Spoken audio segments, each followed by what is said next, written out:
usichoke mama.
Good evening and welcome to the Pope Paul VI Learning Resource Center at the Catholic University of Eastern Africa.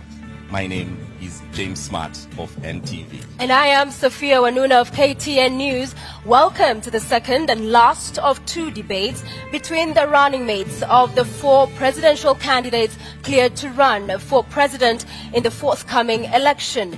This is the fourth of 6 national televised debates organized through a joint media presidential debates initiative, bringing together literally the entire Kenyan media fraternity.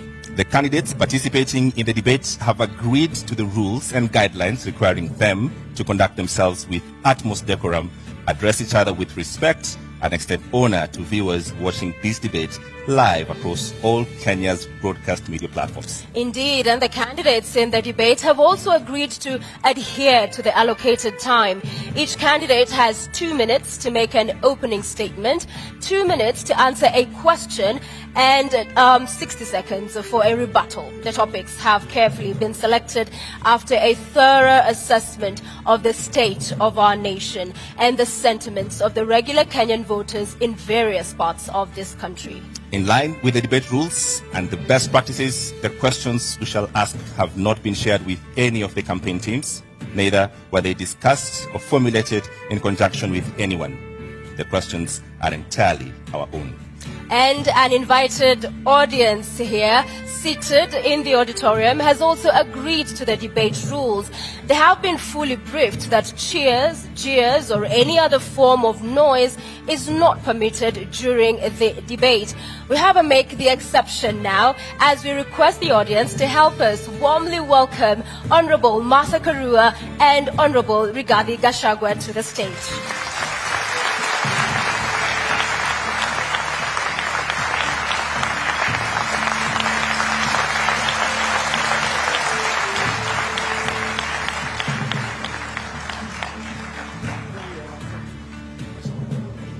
Karibuni sana. Honorable Rigathi Gachagua occupying podium 1 in order of that balloting exercise we just witnessed a few moments ago. You have heard the rules of the debate and we look forward to a fruitful engagement this evening. We'll begin with your opening statement, Mr. Gachagua, in 2 minutes. Thank you. My name is Rigathi Gachagua, born and brought up in the slopes of Mount Kenya, Herega village 57 years ago. Family is the basic unit of society and the nation. Strong families make strong nations. I'm the head of a family, and it is my pleasure and privilege to introduce my family tonight, who are here with me. My wife of 35 years, Pastor Dorcas Wanjiku Rigathi, and my firstborn son, Kevin Gachagua, a software engineer, and my secondborn son, Dr. Keith Ikino, a medical doctor who helps me to run family business. Tonight is a defining moment for the people of Kenya. The people of Kenya are in anguish. They are in a state of helplessness. They have no food. They don't know where to get their next meal. They are devastated. They need hope.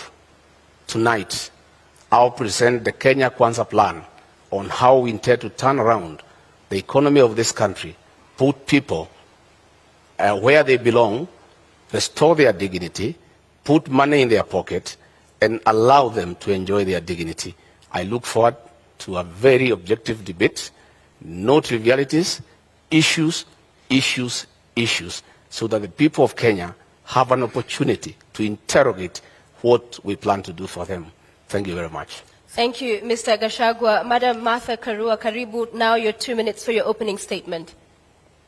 Thank you, Sophia. I was born and brought up in Kirinyaga, and I want to thank my parents, who are still alive, thank God, for instilling the values of honesty, hard work, community, and respect, values that hold good to this day. In this debate and in the audience, I have my family, my 2 children, Wawira and Edward, my grandchildren, 4 of them, my brothers and sisters, some of them, others are online. I represent the Azimio hope for this country. Azimio, together with Kenyans of goodwill, is out to rescue this country from the stranglehold of corruption cartels. This country can't breathe. We cannot get the services that people do require because monies intended for public service are going into the pockets of corruption cartels, who then become instant millionaires with huge bank balances. We intend to help this country, to help citizens get their country back, and all the resources of this country will be utilized for the best interest of the entire nation, not a select few. I am here to discuss those issues, and I am glad that my opponent is also talking of issues, which is what we have been calling for in our campaign. I'm able, ready, and willing. Thank you very much, candidates, for your opening statements. Let's introduce the elephant in the room and start this debate. The question of the Deputy President. It has dominated public consciousness in the last 5 years. I'll start with you, Honorable Rigathi Gachagua. What kind of a Deputy President will you be? You have 2 minutes. I come from a background of management. I have been in public service for 15 years. I've been in private sector for 15 years. I've been in legislation for 5 years. That gives a 35-year experience of public service and engaging with the people. I am a hard-working man. I'm very passionate. I have zeal to serve. I'm an active man. I wake up early. I don't take alcohol. I have all the time and the commitment to put my all to serve the people of Kenya. I have a very good idea of what I need to do to assist my candidate, Dr. William Ruto, in the management of the affairs of this country, give him backup, be available, move around the country to implement development programs, listen to the people, be available to the people, because we have the bottom-up economic model. It's about the people. If you have noted, we have gone around the country in all the 47 counties and held economic forums, listened to the people, had very extensive consultative process of what the people of Kenya want from us, and that informed our manifesto. And we were not surprised that critics were saying our manifesto is too detailed and meticulous. It had to be, because it had to capture the issues, the aspirations of the Kenyan people, what they want us to do for them. And our manifesto is a clear plan that is informed by what the people of Kenya want us to do for them, to dignify them, to improve their quality of life, and to give them a chance to prevail and be men and women of substance. Thank you. Honorable Karua, the same question. What kind of a deputy president will you be? I'll be a deputy president who is respectful of the Constitution, of the people of Kenya, of my principle, and a person who will obey the rule of law and do the best to support my captain to deliver for this country. The oath of office dictates that the interests of the public are paramount in everything a government does. I will help my captain to stick to the rule of law, to ensure that what is in the Constitution is fulfilled. Our Constitution dictates that we adopt a social market economy where social justice is in the forefront. That is why Article 46, not 47, talks of socio-economic rights. You will notice that in our manifesto, we are talking about giving social support to those who cannot have any income, who do not at the moment have any income. And that's one way of fulfilling the promise of the Constitution and ensuring that Kenyans live in dignity, especially those who cannot afford the basics of life. I will therefore serve with honesty, and my track record speaks of that I have been a consistent public servant who does her work in the manner prescribed by the law, with honesty, with dedication. I will devote 100% to the people of Kenya. All right. The question on the deputy president, it's public domain, that the current president and his deputy are reading from two different scripts. In the last 5 years, we've seen that effect in public domain. Honorable Gachagua, if that happens, what is your view? How should that be solved? How should that be sorted? In my case and Dr. William Ruto, that will not happen. Both of us are strong-willed leaders who respect each other. None of us suffers from inferiority complex. At no time will William Ruto ever punish me or mistreat me because he has no reason to. I'll support him to be president, and he'll reciprocate that support. Between me and him, we are in agreement that we have no time to quarrel or disagree. We are inheriting a dilapidated country, a country that is on knees economically, a country that is facing an economic shutdown. We have no time for sideshows.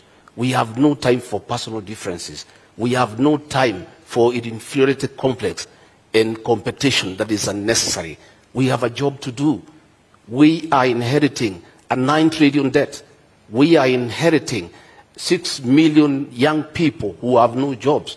14 million Kenyans are in CRB. We have such a huge task ahead of us that it is unimaginable that Dr. William Ruto, regarding Gachagua, would digress on personal issues and petty matters to disagree at all. Each of us has a job well cut out. I have already been assigned to work on the economy. I have gone around the country listening to the people of Kenya. I have been to each and every county, and I brought those views that informed our manifesto. Going forward on election, our job is well cut out from day one. We have to implement our plan that is ready, and we have no time to disagree, to quarrel, to have different opinions. We are too busy to even imagine that we can disagree on any issue. We are brought together by a convergence that we need to serve the people of Kenya. And both of us love the people of Kenya and the ordinary people. And Honorable Karua, as I come to you, I mean, at the beginning of the presidency now, as you have it in 2013, it would have been unimaginable that would be today witnessing the kind of fallout we are between the president and his deputy. So for you, how do you execute differently and ensure we do not see this kind of bad blood drawn out?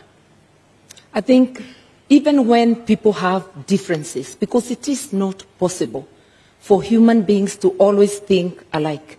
That's why even our Constitution acknowledges diversity of opinion. It is imperative that all debates or disagreements or arguments on issues happen in-house, and what is brought to the public must be the result, the agreement on the positions. And I think I'm very well prepared, and I'll continue to pray and address my mind that, one, the overall leader is the president. I am the principal assistant. With that in mind, that I'm a delegate of the president and can be required to do any work to support the presidency and the administration, I'll be ready, and I am ready. I have served as a cabinet minister for 6.5 years. A cabinet minister is a delegate of the president. A deputy president is a first among equals within cabinet in being a delegate of the president. It's not a different position. We will be able to moderate any differences of opinion on any issues and to focus on serving Kenyans and to be respectful to Kenyans. Arguing in public, calling each other names in public is not only a disgrace, it's also not respecting Kenyans who elected and put us in office. Yeah. So I will be very conscious, and I've been commenting on the current situation, which does not commend itself to anyone. Would you then, perhaps going by the experience this country has gone through, in terms of the architecture of the Constitution, should we have a rethink, perhaps from an elective deputy president to an appointive one, so that if things do not work out for the sake of country, then the president has that latitude? 2 minutes. Nothing wrong with the architecture of the Constitution, something wrong with our behavior. It is not that we need to amend to prescribe the relationship between the president and a deputy president. It is that we need to change our behavior, differ with respect, maintain deference for people who are above us, that even when you differ, the way you address them is in a way that tomorrow you can be able to once again sit and work together. And when it comes to my opponent saying that their manifesto or their plan was discussed by Kenyans, I want to remind Kenyans, Azimio was a product of a robust discussion, way ahead of anything our opponents have done. And my captain went around the country and he got Kenyans to express themselves, and that's how Azimio was born. That's how the agenda, the manifesto, was born. Consultative process as prescribed by the Constitution.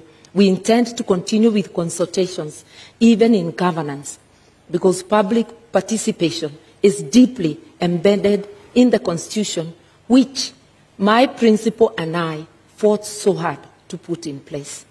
All right, Honorable Guy, the same question. Supposing this were to happen, we've seen before, and it's been part of our history, people call themselves brothers and friends, and then they have a fallout. Supposing this were to happen, would you think it would be possible and great for us to have the deputy president be an appointive position so that the president has the leeway, essentially, to fire you?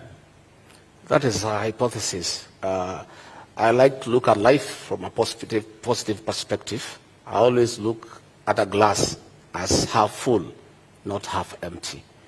I have no doubt in my mind that we are a formidable pair. We are a pair that has been brought together by a common convergence to serve the people of Kenya, to spearhead, chaperone, and implement the third liberation, that is the economic liberation for the people of Kenya. And what has brought us together is so important that no sideshows can come in between. The focus that is before us, the need to restore the dignity of the Kenyan people, is such an important aspect of our lives, of our leadership, that it is incomprehensible that we could think of having sideshows and things that are necessary.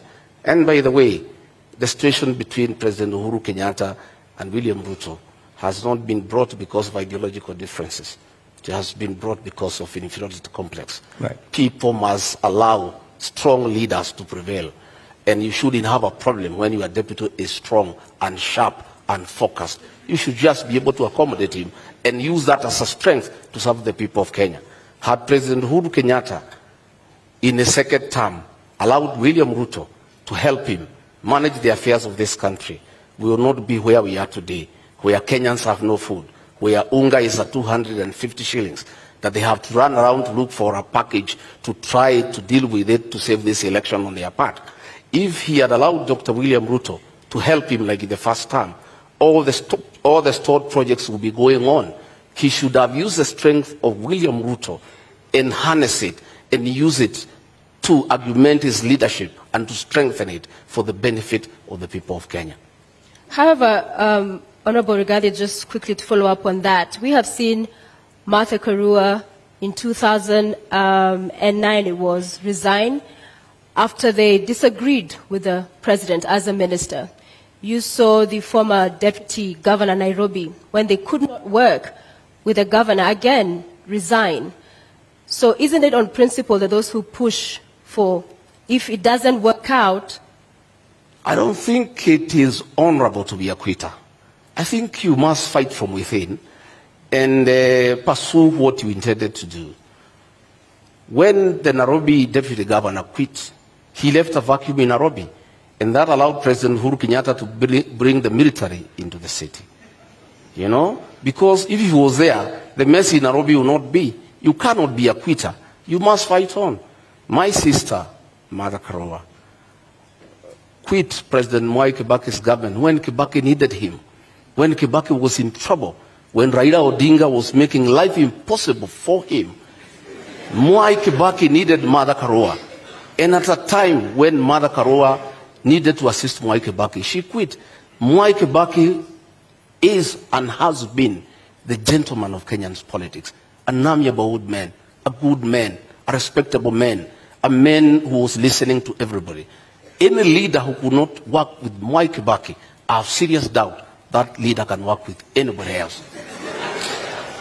Just a quick reminder to the audience. In the auditorium, we did agree to a set of rules. Silence, please. No laughing, cheering, jeering. Let's just follow the conversation to allow us to have civil engagement and for understanding and hearing every of the candidates as they articulate their thoughts. Thank you very much, Mr. Karua. Response? For those who do not understand principle, they can never envisage resigning.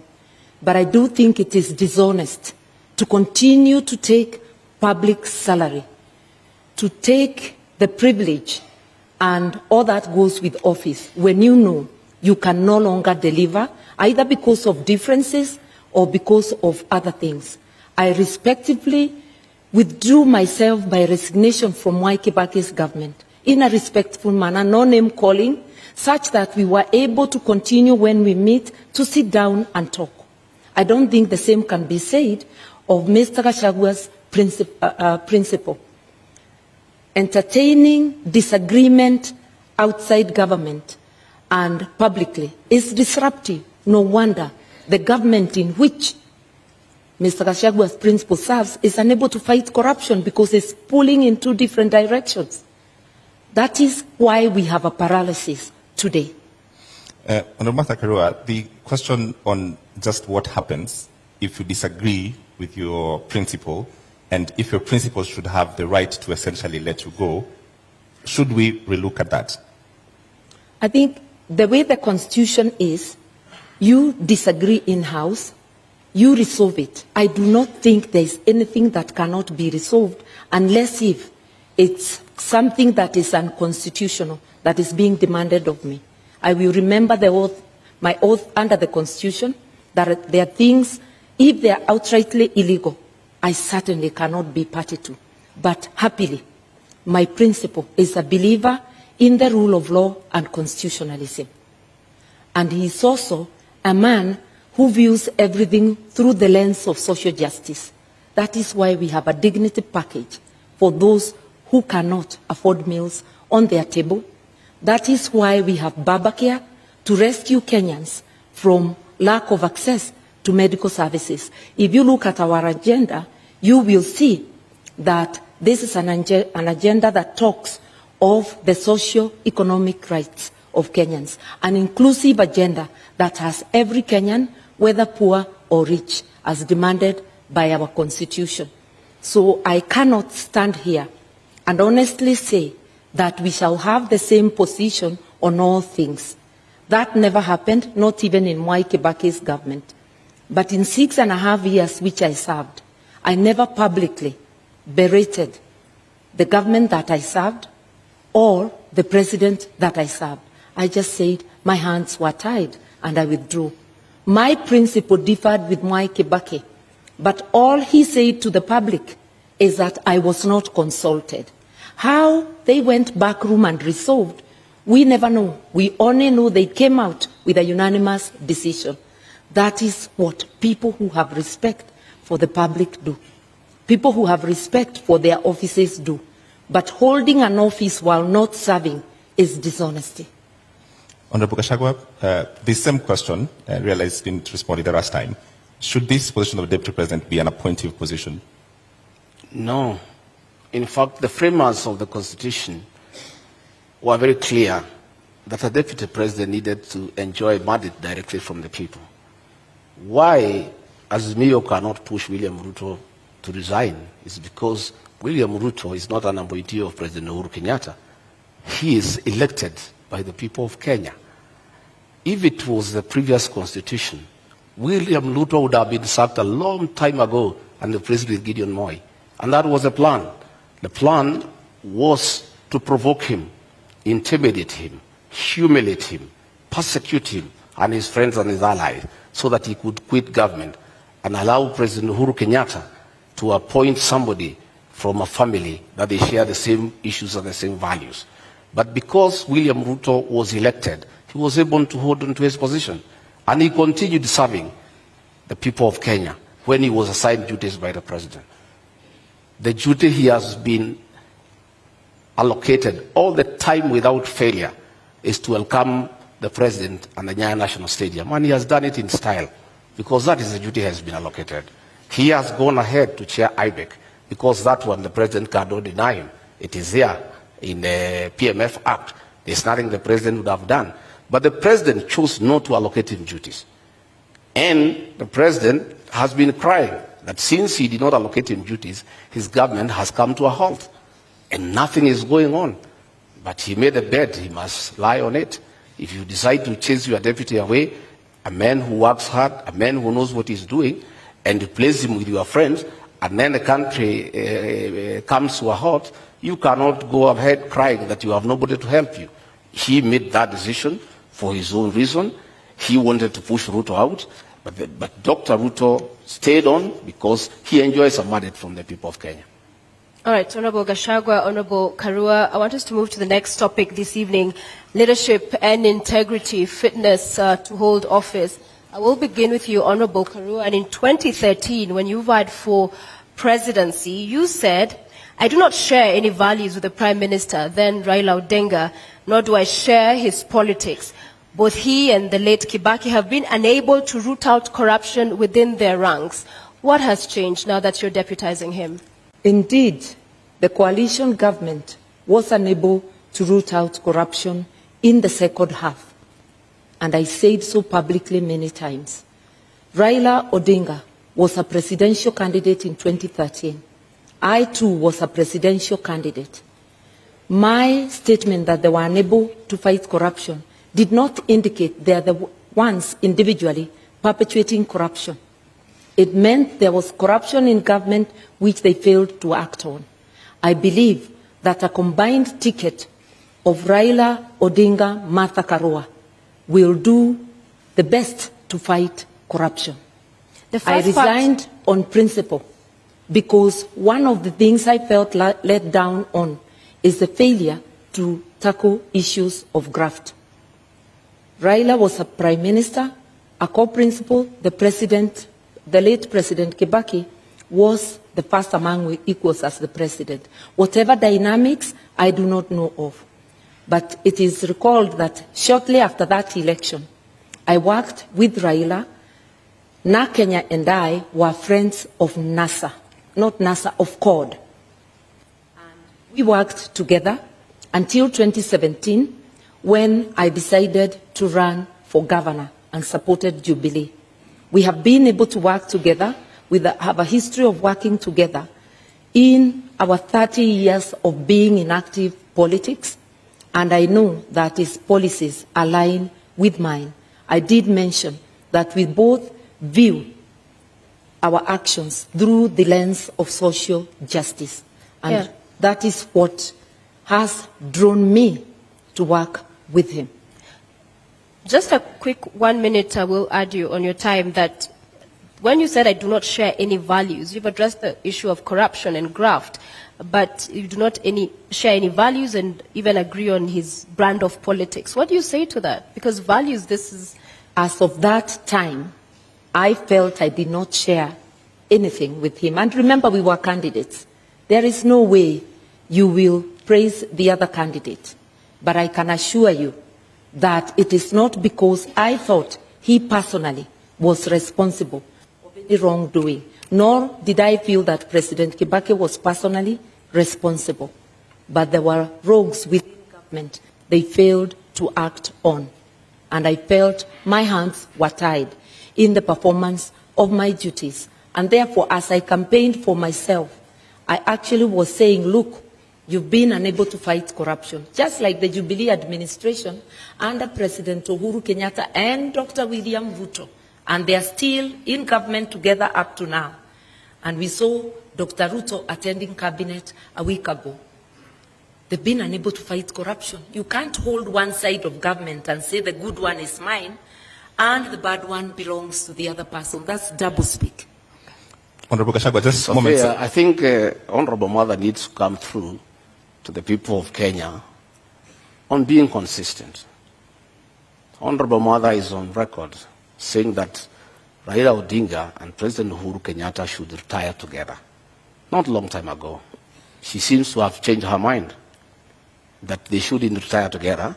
In fact, that President Uhuru Kenyatta should continue governing through proxy, and Raila Odinga should purport to govern as a proxy of Uhuru Kenyatta. At what time did she change her mind? Because it's on record, she went public to say that the two of them should retire together. Now, she is the running mate of Raila Odinga. She's a project of Uhuru Kenyatta. The two people she said they should retire together, she seems to have changed her mind. And it is my considered opinion, and I believe for many Kenyans, that being consistent is very important in leadership, especially the position she aspires. You need to be consistent. When you say this today, you must be able to live to it tomorrow. All right, I want to allow Martha to respond to it, but first I want to come back to you to give you another minute. A moment ago you said that Gideon Moi was supposed to be appointed. I want you to clear that up because, with all fairness, Gideon Moi is not on this debate. Well, President Uhuru Kenyatta, the chairman of Azimio, in a meeting in State House a week ago, said that he nominated Mother Karua as his running mate to take care of his interests and that of his family. The president was on record, which means that Mother Karua is a project of the chairman of Azimio, President Uhuru Kenyatta, and they are both proxies with Raila Odinga. It is not me who said, it's President Uhuru Kenyatta who said. And previously I thought that Honorable Mother had been nominated as running mate by Raila Odinga. But here comes President Uhuru Kenyatta, outgoing president, chairman of Azimio, a man who has said he's going nowhere, he's going to be around. He'll be ruling from home. He'll be consorting his project from home. He'll be continuing to govern the people of Kenya. I simply do not understand. Is Mother Karua, the honorable member, is she the deputy? Is she the running mate of Raila Odinga, the project, or is she the running mate of Uhuru Kenyatta, the project master? Okay. She's who's running it. Okay, Martha Karua is in the building. It is true that both I and my captains are projects, but projects of the people of Kenya, whom my captain consulted, and by public demand, he was called upon to take leadership. At a time our country desperately needs leadership. He has offered leadership, and I was competitively selected. And like my friend who was handpicked, I faced an interviewing panel, and also through demands of Kenyans and many endorsements, I was selected. Kenyans know I'm competent, and I believe I'm competent for this job. I'm ready, able, and willing. I have consistently shown independence of mind, irrespective of whom I'm dealing with. I will handle this job independently and with commitment to Kenyans. And I know my principal also, who has been a teacher of politics to Mr. Gachagua's principal. All right, Martha Karua, just a direct question to respond to Honorable Gachagua. What is the role of President Uhuru Kenyatta in Azimio? The role of President Kenyatta, he is the chairman of the council. But my captain is the chairman, overall chairman of Azimio. Jubilee is just one out of the 26 political parties. I sit in the council as well. And President Kenyatta does not make decisions alone. Will he have a role? Will he have a role after he finishes his term? Sorry? Will President Kenyatta have a role after he finishes his term? His party will have a role. And if he continues to be, if he doesn't give his position in the council to any other member of his party, it would be a peripheral role as a member of the party. The incoming administration will be a Raila Odinga Azimio presidency. Just like the current Jubilee government, although Uhuru was a deputy president in the government of Mwai Kibaki, it was not a continuation of the Mwai Kibaki administration. It was an Uhuru Jubilee administration. Anybody who understands government would know that. Honorable Gachagua, you have a minute to respond. The truth of the matter is that the role of President Uhuru Kenyatta in Azimio is to craft his own succession, to continue governing Kenya through proxy, through Raila Odinga and Martha Karua. President Uhuru Kenyatta has already started assigning roles to Honorable Martha Karua, which means he is a leader, and in the unfortunate and unlikely event that they are elected to office, President Uhuru Kenyatta will continue governing this country outside his constitutional mandate, because there is a two-term limit that the president should retire. But the president does not intend to retire. You saw how angry he was, saying that people are asking him to go home and asking where he's going. It looks like he doesn't remember that when he sought to be president for 10 years, he knew what 10 years is all about. He cannot complain that people are asking him to go. Nobody is asking him to go. It's the Constitution. But he's trying to circumvent the Constitution to plant a proxy government, to continue governing from outside State House through Raila Odinga and Martha Karua, so that he can continue protecting state capture and conflict of interest. And Martha Karua has already been assigned that role. He was on record that she is the one he has put there deliberately to protect his interests and that of his family. All right, Martha Karua. It is important to be truthful in this debate. President Kenyatta has not publicly or privately assigned me any role. I'm sure he knows that he cannot assign any role to a minister in an administration he does not have. The person who has assigned me a role as deputy and has declared the intention to appoint me as Minister for Justice and Constitutional Affairs, apart from being Deputy President, is the Right Honorable Raila Amolo Odinga. My colleagues and his captains' beef with the President should not make them use this forum or use us as candidates to fight the President. We represent the aspirations of Kenyans. And yes, Kenya needs rescue, but rescue from corruption cartels, which my colleague may know more about. On the 6th of June, Honorable Gachagua, during a Meet the People tour in your constituency, that's Madeira constituency, the people you represent there, you said that because you perceive the matter you're currently in court over to be a political witch hunt, if elected, you'd see to it that your accounts are unfrozen, build a mansion, and perhaps go ahead and throw a party in essence. Mr. Gachagua, isn't this tantamount to subversion of the cause of justice, an admission that you made in this sentiment? To start with, I'd like to tell Honorable Mother we are not here to fight President Uhuru Kenyatta. We are holding him to account on his utterances. He has said he's going nowhere. He's on record. That's not fighting him. He has said he assigned Martha Karua the role to jail people. I don't know how she'll do it. She's not a judge. She's not a court of law. That is the work of courts of law, to jail people. It's President Uhuru Kenyatta who has said so. He has said that she has put her there to take care of interest. It's his own record. I don't want to respond to dignify ridiculous accusations by social media. Social media people assigned by the state have been following me wherever I go in the Republic, including my homes, to listen to what I say and twist it. I told the people of Madeira, they asked me a question. Mr. Gachagua, you bought a farm here and you have started building a house. What happened? Now that you are going to be deputy president, are you still going to live here?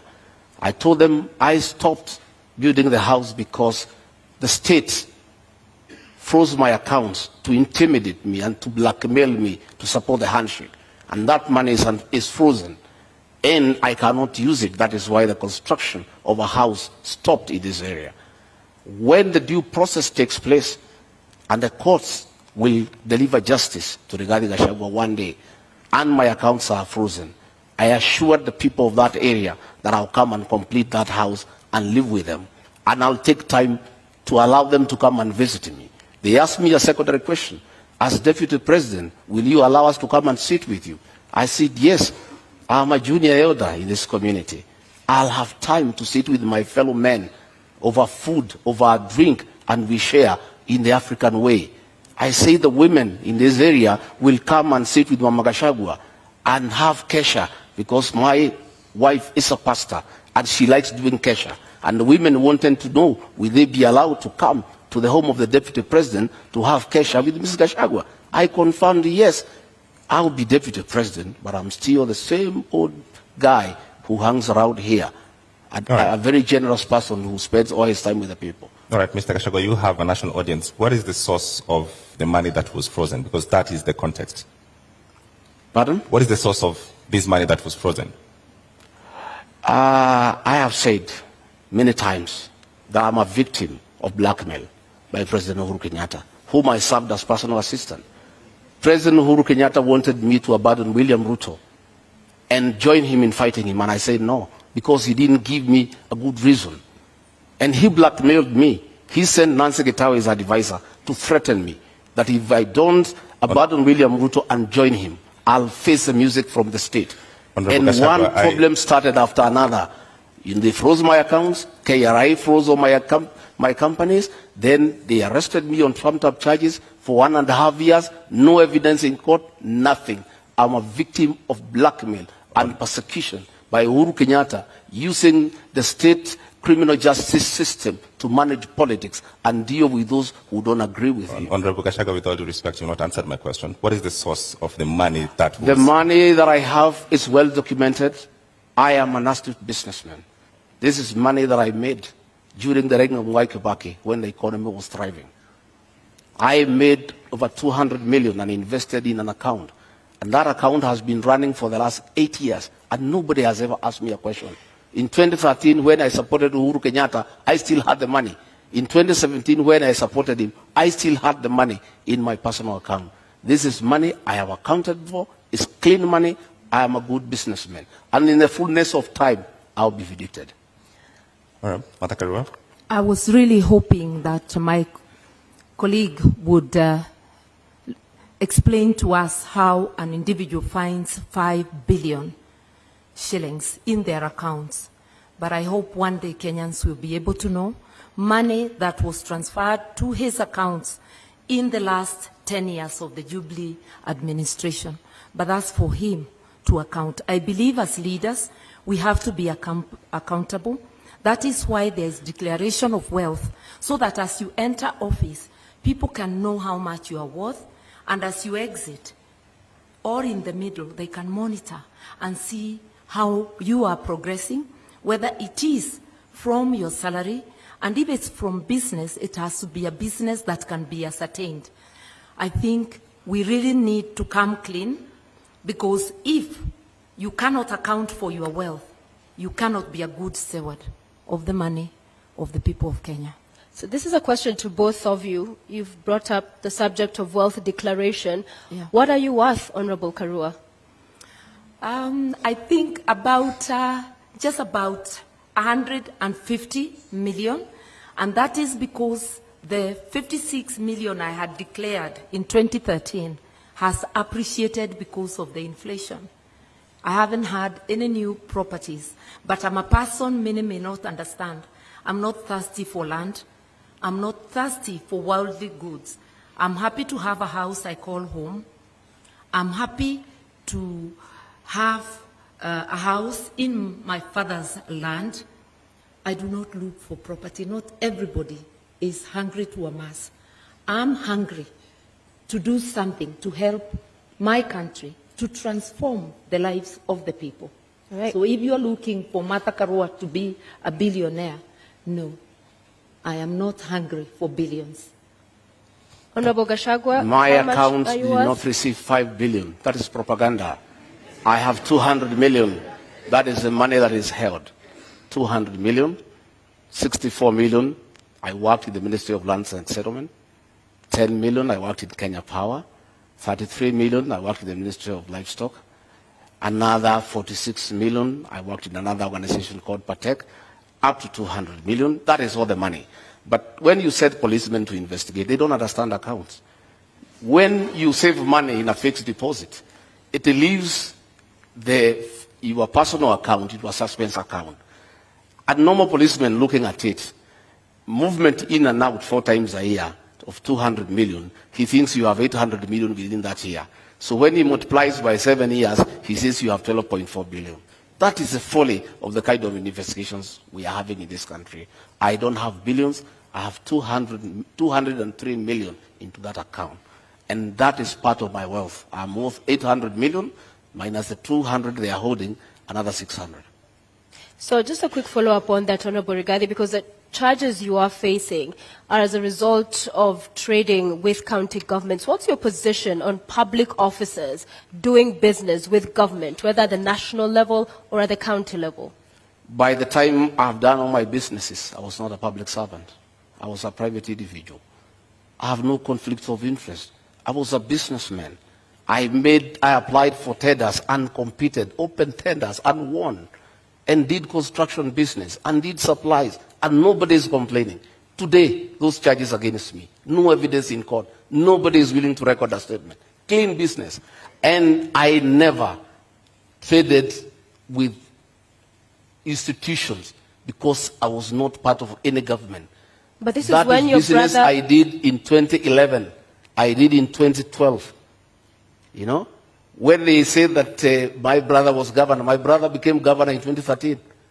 I did business in 2008, in 2009, in 2011. And that money is there. And it's all documented where it has come from. But nobody is bothered because they just wanted to punish me. But they wanted to blackmail me into supporting the handshake. And I'm a man of principle. And Uhuru Kenyatta knows that. I respect my conscience. I will never be intimidated. And I can tell you, many governors today supporting Azimio is because they were blackmailed like me and they gave in. Honorable Gachagua, just clarity. In 2009, 2010, there was no county governments. Which government did you do? Sorry?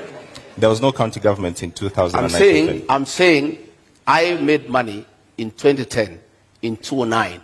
There was no county government. I didn't make money with the county government. I never did business with the county government. I said I worked with the Ministry of Lands. I worked with the Ministry of Livestock Development. So you cannot say that there was conflict in Nyeri because I did this business long before county governments came into place. But Honorable Gachagua, the matter in court is about doing business with county governments. I'm saying the matter in court is a matter that is on fabricated charges. And that matter will be coming in the fullness of time. What I'm talking about is the money that is held and where it came from.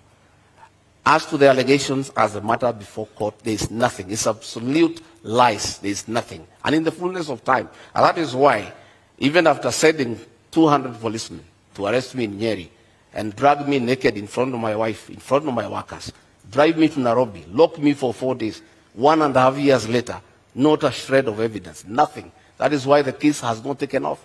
They have slated it for September later this year. But still, nothing has been presented to us. Our lawyers have been asking, give us evidence against Rigathi Gachagua. It's not forthcoming. It does not exist. It's a fabrication. It's blackmail. It was a way of trying to force me to abandon William Ruto. Okay. And I was not intimidated. I remain on board. Okay, Honorable Karua, you have 2 minutes. An Azimio government will have a policy position that graft cases and all serious crime should be investigated and prosecuted within a given time, within 6 months to be specific, so that people like my colleague here, Mr. Gachagua, anybody charged with crime against the people, within 6 months, we ought to know whether they are guilty or not, so that people don't seek public office when having baggage of cases. And if I may remind Mr. Gachagua, the cases, because I've been following the newspaper reports, relate to Kwale County, Bungoma County, and Nyeri County. And the period when the offenses are said to have been committed is between 2013 and 2020. So it is important, even from a personal position, that a person gets cleared and that you do not instruct advocates to delay the cases, because what we are having in our courts is really a circus, where one is charged, you are holding public office, you continue holding public office, elections come, and now we have seen new language in the courts that to allow them to campaign, the case is further delayed. Kenyans need to know, and even the person accused needs to know, so that they do not give excuses. We have repeatedly said with my captain that whether it's my daughter, my blood relative, or a member of the opposing camp, the law must apply equally to all. And everybody must have a swift chance to clear their name in court or for the court to declare them guilty. We are here to help Kenya organize itself in that manner by engaging with the players in the justice system and having a policy position. All right, Honorable Gachagua, you have a minute to respond. For clarity, have you done business with county government? Allegations remain just allegations. Honorable Mother knows, and I'll never take her on allegations. A British newspaper accused her of receiving a bribe from BET, but I cannot come here and accuse her that she's corrupt because of that allegation. Because an allegation is an allegation. The people of Kirinyaga have been complaining that she used her office as justice minister to take land in South Gariama and give it to her relatives. But that is just an allegation. The issue here, Sophia, we would like the issue here, hang on, is that we need to allow. Would like to remind the members of our audience to please do not cheer or jeer and allow our candidates to present their issues. Please go ahead. The issue here is that we need to allow independent institutions to fight corruption. President Uhuru Kenyatta has cried inability to fight corruption because he was lenient. He was lenient because the people involved in mega corruption are close to him, both in family and friends. That is why he was lenient. But had he allowed independent institutions to fight corruption, the issue of leniency would not arise. Had he allowed independent institutions to fight corruption without getting involved, Rigathi Gachagua would not be in court, because independent institutions will never take people to court without evidence. What the Honorable Karua is saying, that we need a law to hasten cases, is not the solution. The solution is to take cases to court when you have evidence. Karua, you have a minute to rebut. I just want to let Mr. Gachagua know that I do not have an iota of public land anywhere, in Kirinyaga or anywhere. I do not own land in South Gariama. I am glad he knows they are just allegations. And I challenged the current administration that is there, and I'm not in power in Kirinyaga, that if there is truth to that allegation, then they must swiftly take me to court and recover. So once you challenge those making the allegation and they don't do anything about it, then the matter is closed. The only land I own in Kenya is the house I live in Nairobi, and the house up country, which is on my father's land, and he has included my name in the title. I said I'm not land hungry, and I'm not hungry for material wealth. Those who are hungry may never understand that. Relating to BAT, it was money paid to my campaign secretariat by a donor, not paid to my personal account. Later, it transpired that it was money from a company. The matter has been investigated in UK and the file has been closed. I also challenged the DPP of the government Gachagua's principal serve in 2016 to investigate and prosecute me. Right, so those matters are allegations. Thank you very much. Time is up. But now that we're talking about funds, you all are traversing the country with choppers and legions of teams. How do you finance your campaign, Honorable Gachagua? How much does it cost? Pardon? How much does it cost to finance your campaign? Pardon? How much does it cost to finance your campaign? Oh, the sound is not working here. Sorry. I can't hear you properly. Apologies for that. Yeah. How much does it cost to finance your campaign? Well, it's difficult because we don't have a centralized command.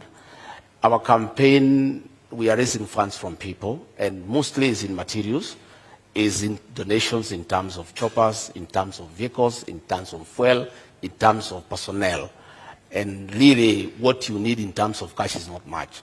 This campaign of Kenya Kwanza is bottom-up driven.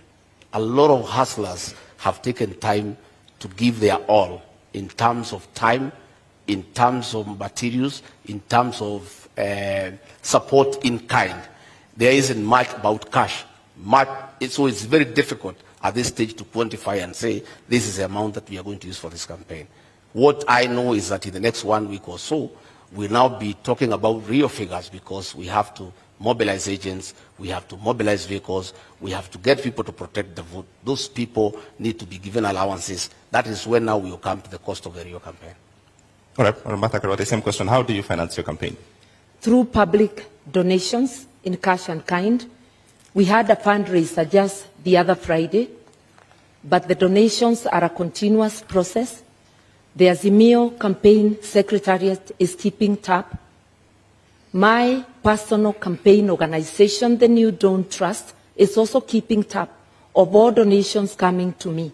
And it is the organization that had received the money you asked earlier for BAT. I do not mix campaign money with my own funds because you have to maintain integrity even with donations.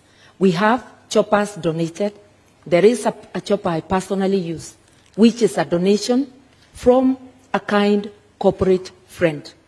And we have many such donations. And I want to remind Kenyans, my captain, the Honorable Raila Amolo Odinga, has had choppers in his campaign even when he was out of government, like the 2007.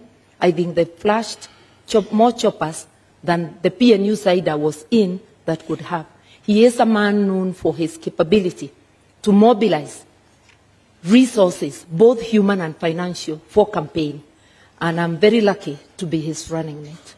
Talk to us, Honorable Gachagua, about corruption and election campaigns financing. A lot of opaqueness there, clearly, even from this engagement, and laws around politicians being accountable and there being an eye inside what's going on have not seen day of light. So what are your thoughts? Is there any nexus there? Well, you know, campaigns, and you really cannot control the nations because people support a certain candidate for a certain reason. And it behoves upon the candidate to receive donations that are well-meaning and donations that are not tied to your win and what you need to do for people after. And that is the basis of our campaign. I personally have many friends who are supporting me. They have not demanded anything for me in return when we form government. They think we have got a good plan. They think that we need to be given an opportunity to run this country and turn it around. They think that the real thing is the economy. They think that they need to help us to move around the country. And they are well-meaning. I wouldn't say the same of my colleague here because their campaign is being run with the public resources. You are aware that the PS Interior has been meeting chiefs and assistant chiefs who are public servants and give them instructions to work for Azimio. You have seen their meetings being attended by chiefs in uniform. That is the misuse of public resources. We have seen funds from Harambee House, from the confidential expenditure, being put into this campaign. Many of the town hall meetings they are holding in the Mount Kenya region, all the delegates are given 1,000 shillings to go home And that is money from public coffers. Do you have evidence of this? Oh, yes. We have photographs, we have recordings, we have audios. They are there. We are always are well appraised because many of those people who go to receive that money are actually our supporters. And they say they don't want to allow the elephant to die with the tusks. They need to remove the tusks before it is dead. That is what is happening. And public servants, the Cabinet Secretary for Interior, is on record campaigning for Azimio. The Cabinet Secretary for ICT is on record campaigning for Azimio.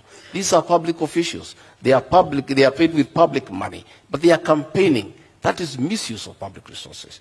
And my colleague here, who says he's a stickler of the rule of law, has not condemned that, because I would want her to condemn that, because she says she's a stickler of the rule of law.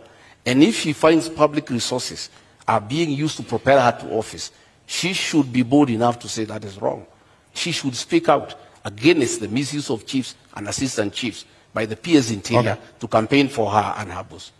Okay, Honorable Karua, just to build on that, all corruption scandals, Eurobond, Kimarer, Afi House, Kemsa, do find a dotted line into politics. As you respond to this question, how does Azimio and yourself going to deal with these questions that you have to deal with now? May I begin there by saying that Azimio government is very clear on what it will do. Both my captain and I have repeatedly said there will be no sacred cows. Anybody involved in corruption will face the law, irrespective of who they are. As for campaigning with public resources, that's a publication. What I know is that every presidential candidate is entitled to security. So there will be security apparatus, whether it is the Deputy President's campaign or the Right Honorable Raila Amolo Odinga. We mobilize our own meetings, using our candidates, using everybody. Anybody who attends, they attend on their own volition.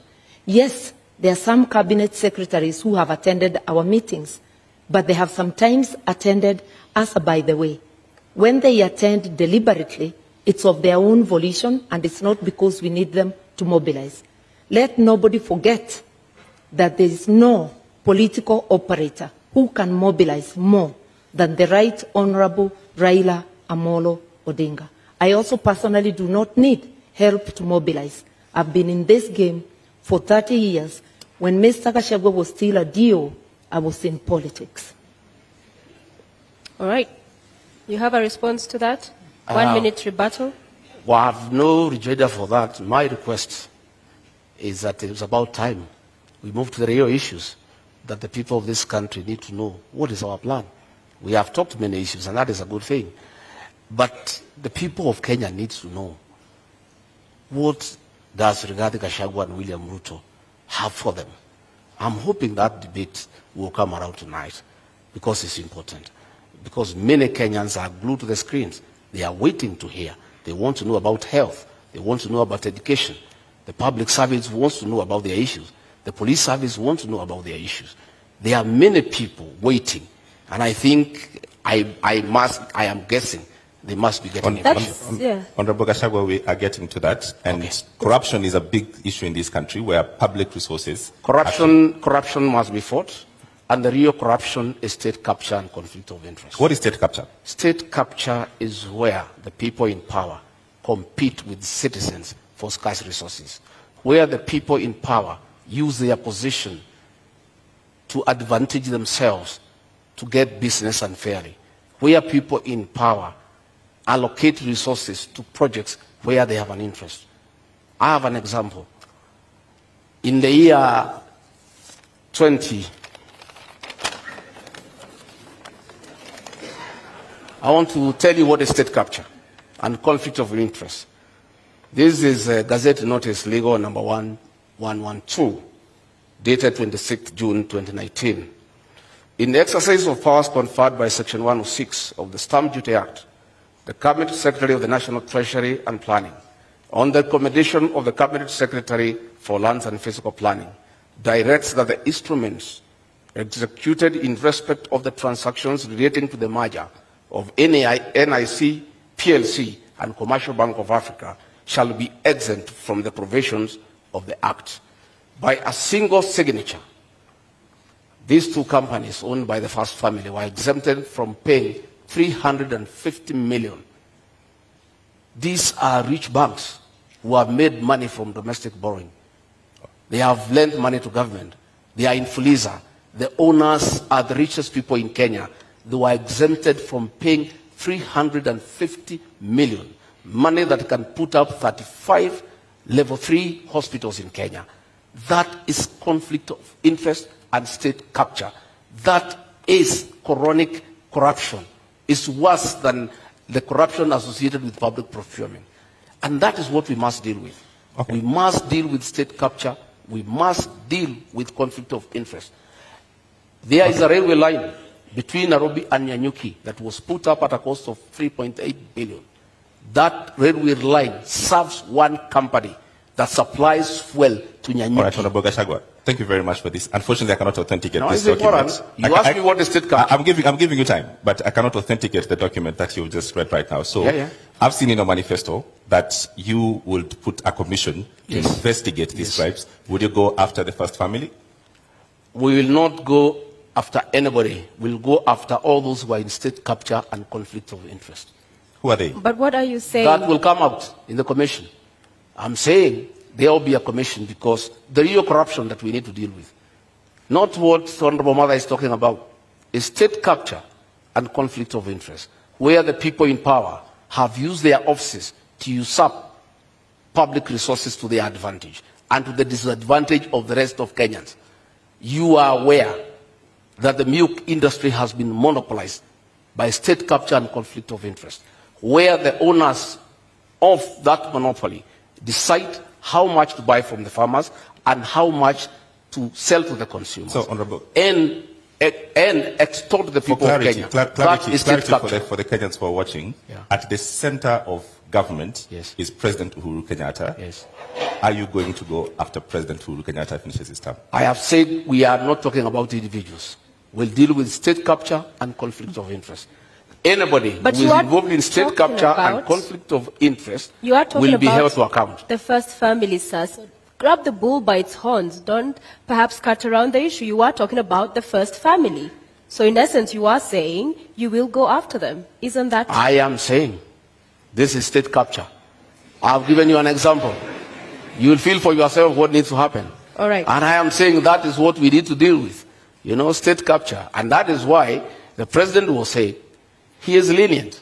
He cannot deal with state capture. He cannot deal with conflict of interest. Okay. He can't. Thank you very much. Ramataka, we have 2 I minutes. I want to help Mr. Gachagua. State capture is the repurposing of the state to serve individuals rather than public good. And corruption cartels in this country, whoever they are, have strangled the country. I opened by saying Kenya can't breathe. Our health services, their money is taken. The money for agriculture, for fertilizer subsidies, money for building dams such as Kimwerel, Arol, Galana Kularu, which was supposed to help Kenya feed itself. That is what state capture is about, that every penny intended for the public, a majority of it is ending up in people's pockets. This is not about families or individuals. It's cartels, and cartels are organized people, gangs of criminals, because what they are doing is committing crime. And you don't need a commission to punish crime. You just need serious law enforcement. And if you find roadblocks that cases are taking too long, then Parliament can be used to do its work, to consider proposals from the government, to pass laws that fast-track such cases. We all know that election petition cases take 6 months. Why can't corruption cases similarly take such a period? That is the debate that must go to the National Assembly. Mr. Gachagua serves in the National Assembly. I have not heard him talk about corruption except when defending his own position in the case he's involved in. In contrast, I'm out of Parliament.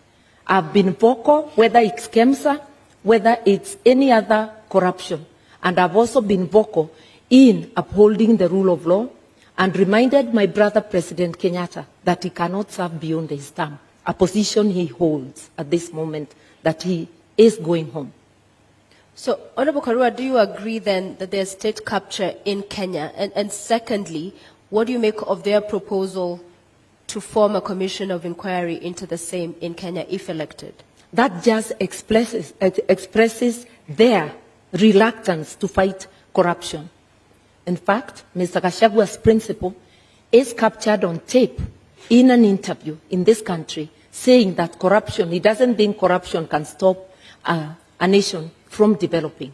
With what money will a nation develop, invest, or even provide services if the corruption cartels are taking 2 billion shillings a day, which translates to stealing 40 shillings from every person?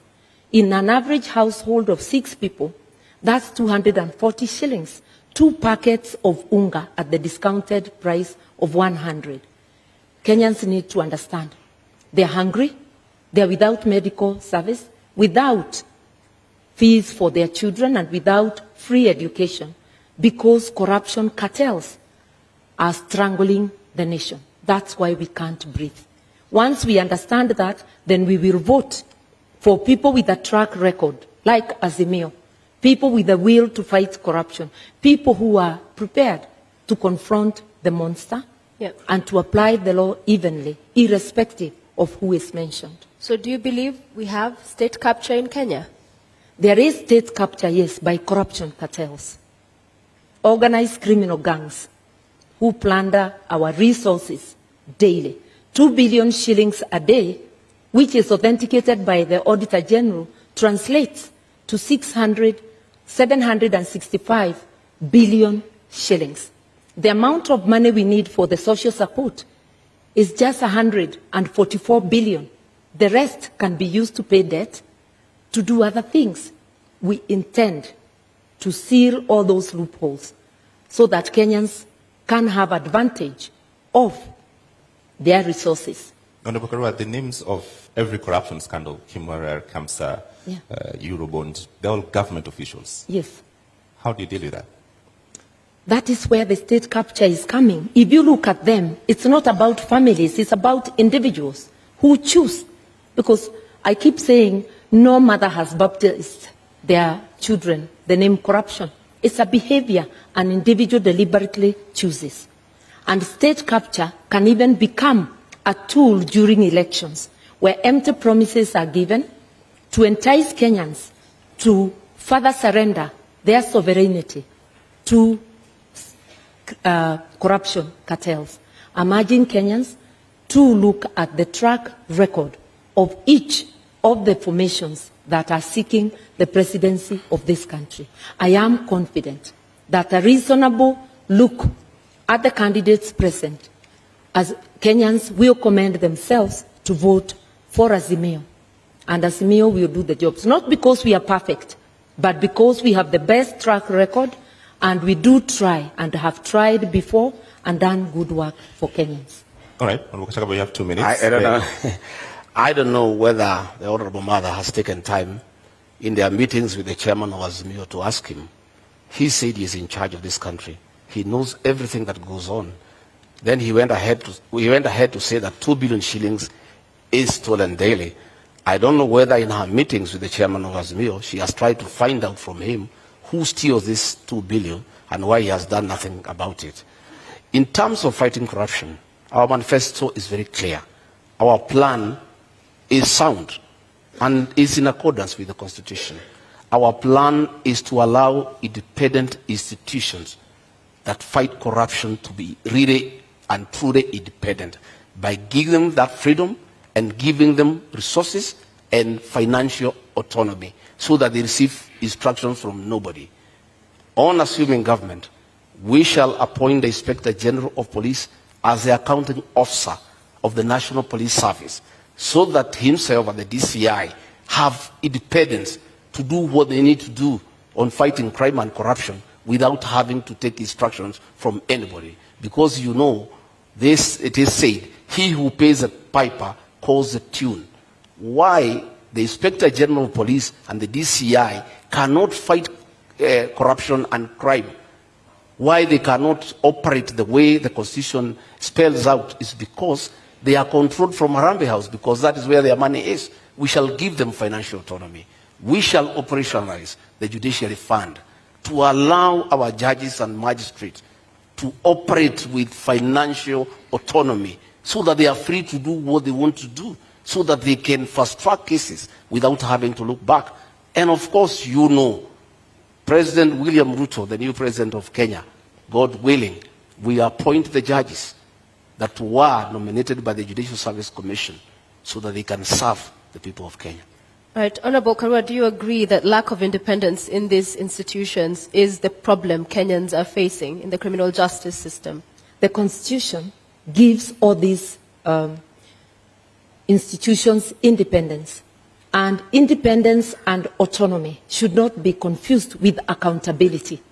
Parliament, which is independent, has to be accountable to the people of Kenya. The executive has to be accountable to the people of Kenya. The judiciary has to be accountable to the people of Kenya. Institutions have decisional independence, that a judge will be independent in making that decision of guilty or not guilty, that the Director of Public Prosecutions will be independent in deciding to charge, to prosecute or not to prosecute. It doesn't mean that they fail to account to the people of Kenya. And that is most of our leaders are failing to do, be accountable to the people of Kenya. You go to office to do your own business, where you will find that quite a number of people who are parliamentarians are trading with the counties, are trading with the government. So who is the watchdog of the people? The law forbids it. Conflict of interest. Going to get county work from a county government when you are a member of parliament. Who is going to be the watchdog? A quick follow-up on that. Yeah. Because the proposal on the table in Azimio is that if you are elected into office, then you'd also double up as Minister for Justice. Yeah. Wouldn't that go then to entrench that kind of feeling of interference from the executive? Because these are independent institutions, yes, but even if it's facilitating and good workflow, there's the NCAJ that handles all of the issues around that chain of criminal justice. So wouldn't that role, in essence, be seen as interference as well? Not at all. The Minister of Justice doesn't prosecute. This is a coordinating ministry, coordinating the entire justice sector. And we had such a program even during the Kibaki time known as Justice Law and Order Sector, to give policy direction. Then each institution goes and works on its own. It's not about how that institution will do its work.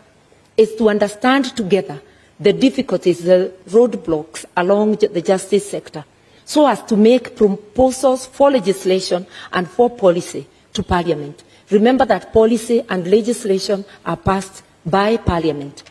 Government institutions are independent, but they cannot act alone. There must be some synergy, and that synergy is in policy. Then they can have decisional independence. I've been a Minister of Justice before. I didn't investigate or prosecute. All right. I want to move to the next topic, and let's go to the cost of living. One of the charges against politicians in this country is that they're simply out of touch and you're unable to solve the problems that we face. I'll give you an opportunity tonight, Honorable Gachagua, to start to make your presentation on cost of living by first telling us what is the cost of milk today? The cost of milk, Retail. the farmer sells at 42. At the supermarket, some places 120 per litre, others is 130, depending on where the supermarket is. Kerosene? I don't go to the supermarkets. Okay.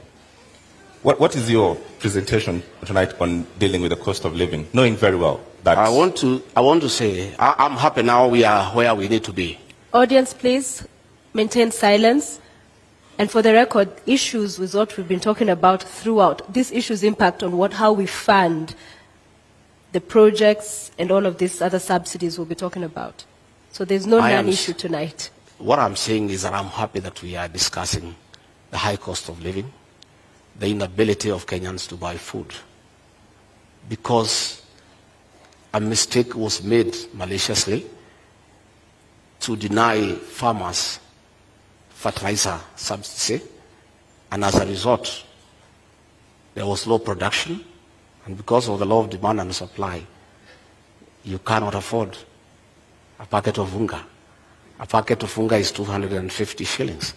Government is running around because of this election now, trying to subsidize for 4 weeks, just after the elections. But they are not telling the people of Kenya how they'll buy food after the elections. This is being done to entice them to vote for Azimio.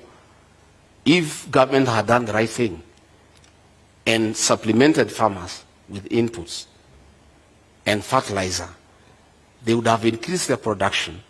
You know, we consume 46 million bags of maize, and we produce about 40 million every year. We normally have a deficit of about 6, which we import. But because of this decision, we are short of almost 15 million bags, and that is what has caused the current crisis. And we have a plan. On our first month in office, we intend to bring down the cost of fertilizer from 6,700 to 2,500. That is DAP. That is the main fertilizer for planting. Okay. And that will enhance our farmers to produce more so that we have food security, and probably we even have some surplus for export. Thank you. Honorable Martha, same question. What is the price of bread today, and what is Azimio plan to reduce the cost of living? The price of bread, the bread I buy, is 80 shillings. But there are various types of loaves, so I will not pretend to know what each loaf is costing. But I know that the price of foodstuffs, of essential commodities, has gone up, and the fuel prices are generally the trigger that gets them high, coupled with corruption. My friend, Mr. Gachagua, is talking of their government giving fertilizer subsidies. He is in Jubilee, and therefore part of Jubilee government. He is in Parliament courtesy of Jubilee, but he doesn't know that currently the Jubilee government has a fertilizer subsidy, and a bag is retailing at 2,900. The only problem is with the distribution, because the cartels are making sure that they buy most of it. Only a paltry gets to the farmers. It's again sold at the higher price. For us, the first, second, and third agenda is to fight corruption. Governments have subsidies to cushion farmers and to cushion the people because of a series of things. We have war in Ukraine, which has seen foodstuffs rise for countries that are not self-sufficient and buy outside, Kenya being one of them, fertilizer and other things. But the money for subsidy, for helping our people with the cost of living, majority of it is going to the cartels. That is where the problem is. The money meant for Galana Kulalu irrigation scheme, which could have helped with our food reserves, was stolen. Kenyans know, even the fertilizer, there was a scandal. Maize, there was a scandal. Kenyans know who are responsible for those scandals. And Mr. Gachagua is also aware. And together with his captain, they may know more. All right, since mother, who is actually my mother, my late mother is Mother Karua. Since she joined government, she has been consumed by the lies of the same government. If the Honorable Mother moved around the country, the lie she's giving here that fertilizer is 2,500, she will feel very sorry.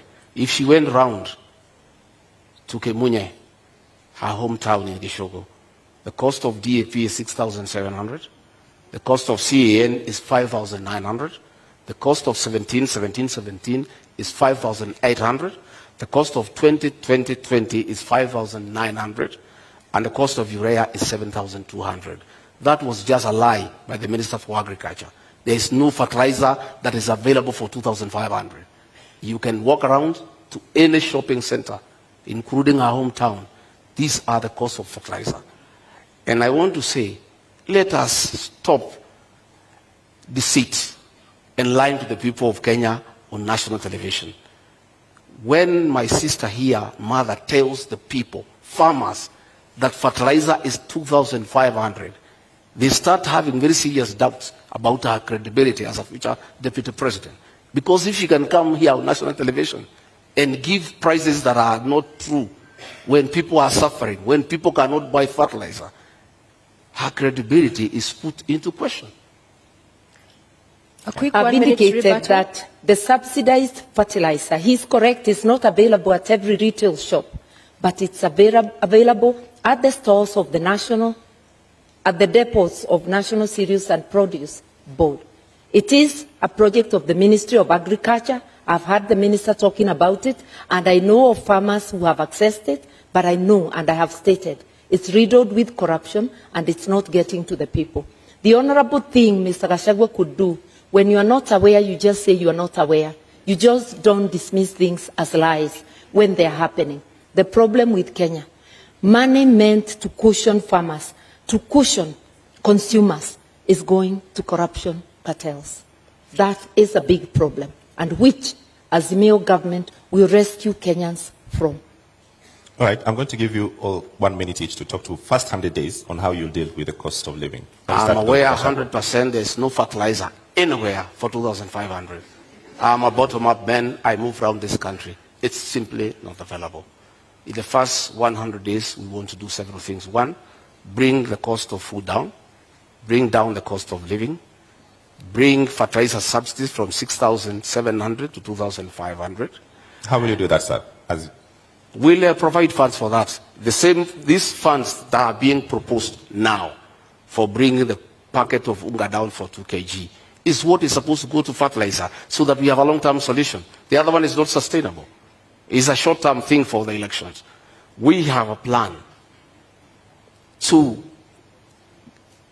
focus on primary health care, where community health volunteers are given an allowance to boost their morale and increase their efficiency to deal with preventive medicine as opposed to curative medicine. We have a plan to employ 116,000 teachers within the first 2 years so that we can deal with the shortage of teachers. For that? I will explain to you. I have explained to you that we are stopping wastage in public spending. We have had a lot of projects that are not planned. Okay. We have legacy projects that are of sentimental values to leaders, but Thanks, have sir. no meaning to the people of Kenya. Thank you, Honorable Gachagua. Yeah. So, your minute. I want to first say that we in Kenya do not have a revenue problem. This year alone, we collected over 2 trillion shillings, the taxman that is. We have a problem of expenditure, non-priority expenditure. That is what we are going to curb. In relation to fertilizer, the subsidies are already in place. It's a question of ensuring they work for the people. It's ensuring that the subsidy for unga continues to the time there will be harvest. The expenditure for operation and maintenance, O&M, is over 600 billion, while salaries are at about 550. You can see operation and maintenance overshooting salaries. We will prioritize what needs to be prioritized to help Kenyans move forward. And for all the things we have said we'll do in 100 days, I have acquainted myself with the budget. The budget lines are sufficient with optimal use. Mr. Gachagua serves in the parliament that passed the budget. He doesn't seem aware that the money is in the budget, including for Baba Care. All right. As we bring this to a close, fuel. The subsidy there expires next month, the same as the one we've seen on unga.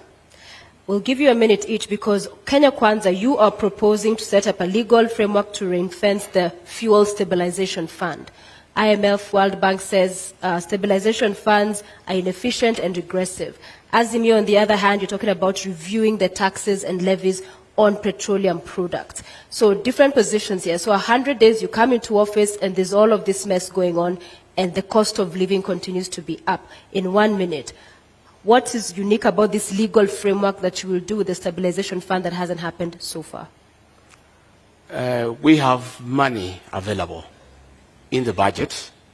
We have money that has been put for projects that are not a priority. And that is the money that you need to inject quickly before you can even look at the legal frameworks on assuming government. And that is possible. Because you look at the Ministry of Agriculture, we have some 50 billion there. That 50 billion will be available to deal with the issues of fertilizer. It will be available to deal with the issue of animal feeds that are beyond the reach of many farmers, so that we can have a quick win. Fuel Stabilization Fund in your manifesto, how will you fund it? The kitty is currently depleted, so you're not coming to find money. How will you fund it? We have said that we are going to expand our tax base. Once we put the Hustlers Fund of 50 billion and we give to the people down there at the down of the pyramid, we enlarge the people who are paying tax and will have more revenue. And this is the money that will be available to the people of Kenya. Number two, we are talking about the issue of domestic borrowing. We are paying 600 million every year as interest from domestic borrowing. Once we stop that domestic borrowing, this money that is going for interest every month will be available for this one. I'm glad he adopts my position that there's money in the budget, but that's as far as we go together. We part on how to do it. We will ensure that there is fiscal discipline so that non-priority spending is dropped and we go to priority spending. And I've given example of operation and maintenance, which is at 600 billion, while salaries are less than that. That is totally unacceptable. We will also fight corruption because money for fuel subsidies, there are a lot of cartels in the energy sector. We understand this. We will target those places and press the areas we need to press to immediately stop the leakage. Within 100 days, we will be able to do this and much more. We have actually been looking on what we need to do on day one, because Kenyans are not going to be patient. They are already suffering. They cannot wait for commissions to be formed. They need actions. All right. Azimio is ready to go. Ladies, gentlemen, our 90 minutes debate is up. It's time for our closing statements. And we begin with you, Honorable Rigathi. You have your 2 minutes starting now. Thank you very much. I want to ask the people of Kenya to give us a chance to sort them out and put money in their pocket. We want to ask the people of Kenya to give us a chance to empower the small business people by giving them affordable credit to be able to expand their businesses. I want to ask all those people with pending bills to know that in the first 90 days, we shall float a bond for 500 billion to pay all the pending bills so that their homes are not auctioned. And by action, that 500 billion, by injecting into the economy, it will spice up the economy. I want to tell the people of Kenya, by giving us a chance, we shall look at the terms of service for the public service and the police who are suffering and who need to work when they are comfortable. I want to tell the people of Kenya to give us a chance to bring reforms to the NHIF program so that every Kenyan has an NHIF card so that when you go to hospital, you are able to be treated and go home free. I want to ask the people to know, the people of Kenya, that William Ruto and I have a plan for them. I want them to give us an opportunity to work around this economy, to spearhead the third liberation, that is to bring economic changes so that we can create wealth. We can make the people of Kenya wealthy. We can give every Kenyan an opportunity to make a living. We can give every Kenyan an opportunity to make and live a good life. We want to ask them that on the 9th of August to come and vote for change. A change to bring about economic development, a change to restore their dignity and to improve their quality of life. Thank you very much and good evening. Thank you. Honorable Karua, your 2 minutes start now. I want to remind Kenyans, this election is about trust. It's about looking to see which of the teams you can trust. We offer our track record, because even when you employ a driver, you ask them for the driving license and you want to know about their record in driving. We are asking you to critically examine the teams, and if you do so dispassionately, you will come to a conclusion. I know that Azimio is the team. We will not form commissions to fight corruption. We'll go directly for the jugular of corruption cartels, apply the law across the board. And while we agree that there is need to review salaries in view of the cost of living, it's very easy to promise heaven. Without fighting corruption, without physical discipline, non-priority spending being cut out, that is not possible. But in our Sekana, with an Azimio government, we are going to do this, and together with Kenyans participating and helping us to fight corruption, we will be able to deliver our agenda to you, the 100 days agenda, and each item to reboot the economy so that Kenyans can have a decent life. While we wait to reboot the economy, for you who is unable to put food on the table, rescue is on the way. Within 3 weeks, you put an Azimio government in place, we are going to be able to send to the 2 million families that do not have any means of survival a 6,000 shilling package, which also will act as a stimulus to the economy because it gives purchasing power to 2 million families, which is like 8 million people within the country. Rescue is on the way. All right. We shall finally have our country back. Vote Azimio. All right, thank you very much, Honorable Martha Karua, Honorable Rigathi Gachagua. We've come to the end of our Deputy Presidential Debate 2022. I invite you to shake hands. Thank you very much. Well done very well. Thank you very much.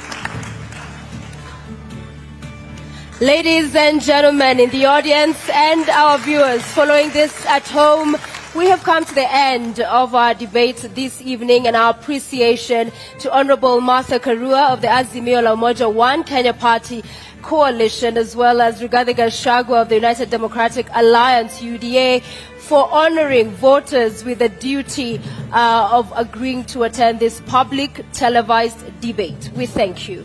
And we thank you for watching. The final of our joint national debates will come to you on Tuesday next week when Wahiga More